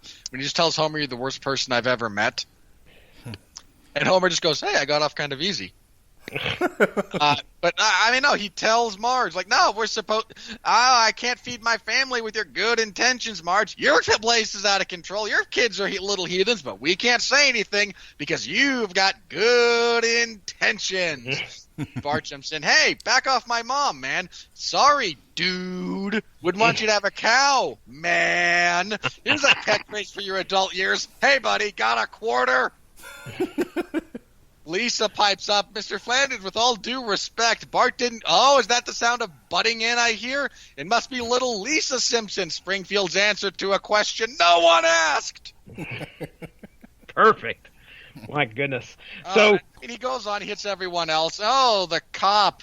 The last case you got to the bottom of was a case of Malamars. Oh, the clown. Ironically, the only one who doesn't make me laugh. He looks at Mo. Like, this is another great one. He looks at Mo. You ugly, hate-filled man. And Mo's response is, hey, I may be ugly and hate-filled, but, wait, what was the third thing? It is, Hurricane Nettie is an absolute classic, and I really do hope that they do an entire album based just around his losing his mind and burning everyone around him like that. There you go. Write them on Twitter. I have your third album in mind. You can even include all the burns he gets after he throws out after he checks himself into the mental facility. You can call it "Here Comes the Story of Hurricane Nettie." Or because there has to be a track that's just. You could even say "I hate the post office." Jeez. Jesse, did you have anything else? Final thoughts. Howdilly Twodilly is a big step up for the band. I bet if you're into metalcore and you're into the Simpsons, this is probably going to be a jackpot for you. You can tell their sophomore effort feels like it has more love, thought, layering, and technicality compared to their first entry. And I really rather did enjoy it. Take me home, Daddy-O. Yeah, I mean, this song was fun. It was fun. That's really what it is. I got to say, still the worst song that I ever ran across in terms of hidden in the album was when I was mowing my grandma's lawn listening to the first Slipknot album. That hidden track is like 20 minutes into that last song of After Silence. I thought the CD player was broken. I've had those. Really... Oh my god! I think the first time I ever discovered a hidden track was on Nirvana's "Nevermind, Shut Up, Winfree," and it's almost like Kurt Cobain was he was a drugged out junkie who was of absolutely no use to anyone ever. Yeah, The world's it's a better I off don't without know. him. He Yeah, gave some painters a pretty good time. It's a shame he was murdered. Anyway, Look, he killed himself. Get over it. you get over it. You probably killed I him. never bet you had- took- I bet you took the money. I bet you did in 1994. 1994, I was 9, and I would have. I know you would have. You It's sick, like, give me the gun. you sick murdering bad. You probably lived in Seattle too. I know you've roamed a bit. Not in 94. There you go. See? I did live just outside Seattle when I was 3, 4? You know, there's no statute of limitations on murder. I'll call the Seattle police and have them reopen the case. They won't. I got a new suspect. Yeah. 'cause of course- No, It was they, 3. they declared it suicide. They're all happy to declare it suicide because it was a suicide. You bunch of conspiracy theorists. You're a suicide. All right. That doesn't even make sense. Seriously. I think we're done here. I think we've all had our final says. Yeah. Moving on. It was a good album. It was a good album. All right. Just because I want to go to bed, I'm going to make this really quick. The next couple of albums we'll be doing are the new Rammstein, then the week after that, the new Amon Amarth. And then maybe we're doing Upon a Burning Body. I don't know at this point. It's my schedule's a little touch and go. So we'll see what happens, but that's slated on the schedule, the ever changing fluid schedule. We've also got shows for the Dark Phoenix saga, the movie The Dark Phoenix. We've got an on trial for X-Men 3. I talked Rob into doing boxing coverage this weekend, so if we can get home from my wife's friends, neighbors, kids' graduation party, we're going to be doing commentary for Fury versus Schwartz. Next week, we've got Law & Order Gotham on the source material. We'll be reviewing... Bum, bum, bum, bum, bum, bum. What do you call it? On the 18th, we've got Men in Black International, and then we're all getting together, having a little picnic. It's called Toxic Fandoms on the Screaming Boy podcast. We got Heroes in Crisis, Toy Story 4. Myself and Jesse are going to be looking at Black Mirror Season 5. And then depending on what happens with my schedule, we may or may not be doing Jessica Jones. First the comic, then the show. And Look, then can we just... I'm just saying, we don't have to. We all know it's a turkey. It's not going to go anywhere. It's not actually going to resolve anything. The whole series was dead on arrival at this point. I'm surprised they went through the effort of renewing it after season 2. Let's just let it die peacefully, alone, and filled with bullet holes. We'll see. Maybe you should wish harder for me to have more cancer, and we'll see what happens. Hey, I got you into that test group, didn't I? This is true. All right, Jesse. You know what, Robert? Real quick, and I really, I mean, like, quick. Do your plugs. Mark mentioned boxing coverage on Saturday. This Sunday, most Sundays, I am the host of the 411 Ground and Pound MMA podcast that Mark thinks was terrible and was happy to be rid of. He referred to it constantly as the growing millstone around the neck of the Radlich and Broadcasting Network. So I took that one. Couldn't wait to delete it from my podcast list. That I actually believe. Gimmicks aside, that I have no trouble believing. We'll be previewing UFC on ESPN Plus 11, 12? I don't know anymore. 12. 15, 15. There'll be... This Number is the 9. UFC's... Number 9. It's number 8, followed by Belches from Barney. I don't even know who the fuck these people are. Moisiano versus Young? Okay, stop it, for the love of God. It's Hanato Moicano and the Korean Zombie. Oh, okay. Got it. Oh, yeah. Okay, just... The co-main event is really good. It's John Lineker and Rob Font. I'm expecting violence. That'll be a good one. He decides. Did you say John Lineker and the Fonz? Rob Font. Hey, he's gonna beat you like a jukebox. Hey. Hey, the Fonz, covered in bees. So we'll be previewing that card. It's not a great card. It's really not. If you are interested in MMA, you can hear my review of UFC 238 which was an exceptional card, the best one the UFC's put on in a while, in terms of just pay-per-view main cards, apart from Tuivasa versus Blagoy Ivanov, which only Mark was entertained by, because Mark's taste in fights is roughly akin to his taste in movies. Terrible. So tune in for that if you're so interested. And this Tuesday on Damn You Hollywood, we're doing it's Men in Black International this week. Yep. Yeah, that's not looking all that good, actually. Nope. Look, I'm prepared to accept that the tomato meter could be very, very wrong on this, given that it is fundamentally a comedy, and that's who cares what critics say if it makes you laugh? That's fair. But does it make you think? Of course not. It's Men in Black. I mean, every trailer's shown the same scenes. What's the worst thing that could happen? There's nothing besides the trailer scenes. All right, you good? Yeah, that's it for me. So Robert Cooper, go. On this podcast every once in a while. I think I'll even come back next week when I'm on vacation number 2, Electric Boogaloo. Oh. Yeah, that'd be nice. 2 in a row. Oh, yeah. Let's see, beyond that, there's Stuff is the only thing I'm on besides the occasional blonde and/or Lowe's. So, hey. Hey, Fox's girlfriend, everybody. Did you catch that? Oh, jeez. No. You know, I do have to bring this up. It's amazing how his microphone works perfectly when he's bragging about his sexual exploits. Well, yeah, because what do you think of this song? Murmur, murmur, murmur, murmur. How's your girlfriend? I fucked her hard and long. Oh. Well, more hard than long, but that's what I was saying. Like, guys, you got to guide me on which way to go because I don't know where my microphone needs to be. Yeah, but yeah, the storm has passed, so we're good. We're good. I'm now at maximum. I'm at perfect talking distance. Great. It only took you the whole show. And no, we had it at the beginning. Remember? No, it was too long ago. Finish, like your girlfriend said. Finish. It's garbage day. Yeah, I mean, that's about it. Like, go visit your local hardware store, kids.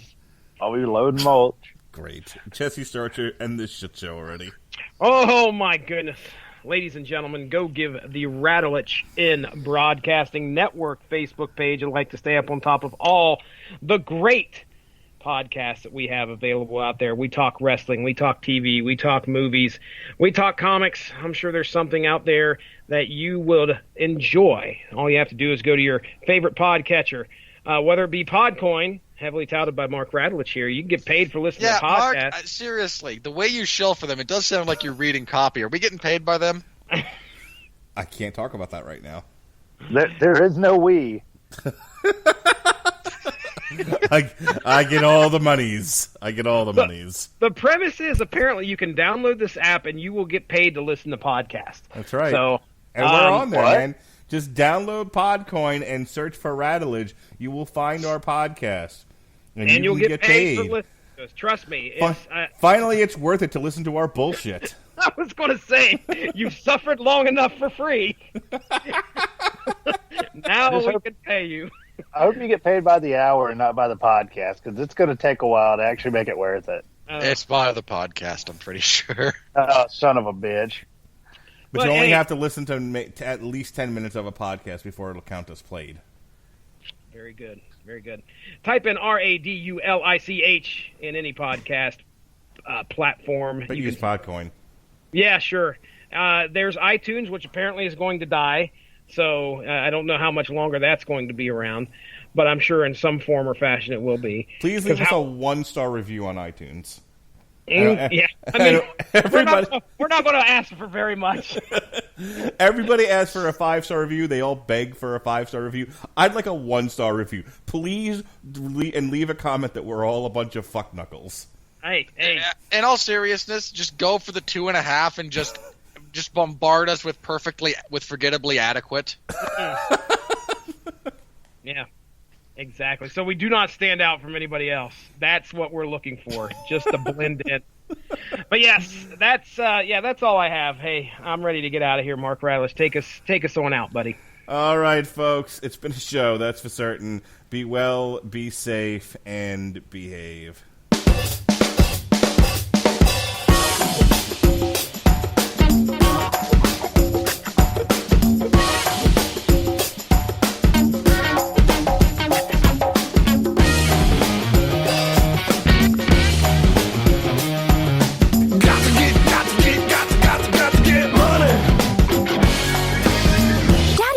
I just heard the all-new Adventure Bay with pop-up adventures is opening at Jungle Island. That's great. Let's go this weekend. I heard they have a new pop-up zip line and a rock climbing wall at the all-new Jungle Island Adventure Bay. Wow, Dad, that would be great. My friends went last week and they had so much fun at the escape room attraction. And they saw the twin orangutans too. Of course. Your mom and I grew up loving Jungle Island and the 300 vibrant birds that made Jungle Island famous. And you can take a ride on the Jungle Island Superflight. I know your mom wants to try it too. Visit jungleisland.com to plan your next adventure. Get to Old Navy's Best of Summer sale now for the best summer styles at the best prices. Get $2 flip-flops, $4 tanks, $6 tees, and $8 dresses and shorts for the whole family. Summer styles are just $2, $4, $6, and $8. $2 flip-flops, $4 tanks, $6 tees, and $8 dresses and shorts. Can't wait to wear it? Buy online and pick up in-store for free. Ends soon at Old Navy and OldNavy.com. Valid 6/10 to 6/18. Excludes gift cards. Today only and 2-day only deals. Store clearance, register lane items, and jewelry.